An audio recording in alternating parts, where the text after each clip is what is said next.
అనకాపల్లి జిల్లా పాయకరావుపేట బృందావనం కాలనీలో సామాజిక పింఛన్లు పంపిణీ కార్యక్రమంలో హోంమంత్రి వంగలపూడి అనిత పాల్గొన్నారు. సెప్టెంబర్ నెల పింఛన్లు ఒకరోజు ముందుగానే పంపిణీ చేస్తున్నామని అనిత తెలిపారు. సంక్షేమ పథకాలు సక్రమంగా అమలు చేయడమే కూటమి ప్రభుత్వ లక్ష్యమన్న హోంమంత్రి అన్నారు. ఇక స్థానిక దుర్గాలమ్మ అమ్మవారిని అనిత దర్శించుకున్నారు.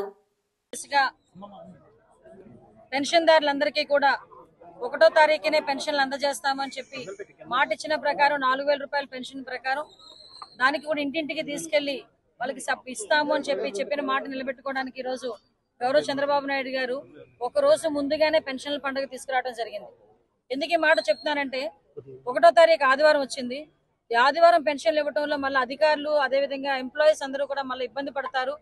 దీన్ని ఏం చేయాలి, 2వ తారీఖుకి మార్చాలా, ఏం చేయాలి అని చెప్పి తర్జన భర్జన పడే సమయంలో గౌరవ ముఖ్యమంత్రి గారి నోటి నుంచి వచ్చిన పదం 31ని ఎందుకు ఇవ్వకూడదు, పెన్షన్ అనేది ఒక రోజు లేట్ అవ్వకూడదు కానీ ఒక రోజు ముందుగా ఇచ్చినా ప్రాబ్లం లేదు, డెఫినెట్ గా ఎవరైతే పెన్షన్దారులు ఉన్నారో వాళ్ళందరూ కూడా ఎదురు చూసే పరిస్థితి కనిపించకూడదు, ఒక రోజు కూడా వాళ్ళకి లేట్ అవ్వకూడదు అని చెప్పి చరిత్రలోనే మొట్టమొదటిసారిగా పెన్షన్ 1వ తారీఖున కాకుండా ముందు రోజు కూడా ఈ రోజు రేపు ఆదివారం కాబట్టి శనివారం ఈరోజు 31ని ఈరోజు పెన్షన్ పంపిణీ కార్యక్రమం అనేది జరిగించడం అనేది ఆయన తాలూకా దూరదృష్టికి అదేవిధంగా ఆయన తాలూకా నిబద్ధతకి ఒక పరాకాష్ట మనం అందరం కూడా చెప్పుకోవచ్చు ఈరోజు.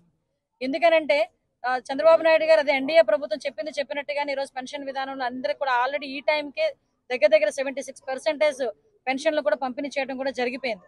అంటే ఒక్క రోజులోనే దగ్గర 95% పెన్షన్లు పంపిణీ చేసిన పరిస్థితి కూడా ఈ రోజు రాష్ట్ర ప్రభుత్వానికి ఉందంటే రాష్ట్ర ప్రభుత్వం తాలూకా ఎన్డీఏ ప్రభుత్వం తాలూకా నిబద్ధత ఎంతవరకు ఉందో మనందరం కూడా తెలుసుకోవచ్చు. అదేవిధంగా ఈ రోజు ఇందాకే మనకి ఎప్పుడైతే ఈ 3 రోజుల కాలంలో రాష్ట్రంలోని భారీ వర్షాలు మన అందరికీ కూడా తెలుసు. ఈ భారీ వర్షాల కారణంగా ఎక్కడ కూడా ఎటువంటి ఇబ్బంది కలగకూడదనే ఉద్దేశంతో ఇప్పుడే గౌరవ ముఖ్యమంత్రి గారు అందరు ఎమ్మెల్యేలతోని మంత్రులతోని అందరితోని కూడా ఇప్పుడు టెలికాన్ఫరెన్స్ కలెక్టర్లతో అందరితో కూడా టెలికాన్ఫరెన్స్ తీసుకున్నారు. టెలికాన్ఫరెన్స్ లో చాలా క్లియర్ గా చెప్పారు, ఎక్కడా కూడా ఒక ప్రాణం కూడా పోకూడదు, దానికి సంబంధించి ముందస్తు చర్యలు తీసుకోవాలని చెప్పడం, అదేవిధంగా ఇమీడియట్ గా నన్ను డిజాస్టర్ మేనేజ్మెంట్ లో కమాండ్ కంట్రోల్ రూమ్ లో ఉండమని నన్ను కూడా ఆదేశించడం జరిగింది. నేను ఇక్కడ నుంచి డైరెక్ట్ గా ఇప్పుడు కమాండ్ కంట్రోల్ రూమ్ కూడా వెళ్ళడం జరుగుతుంది.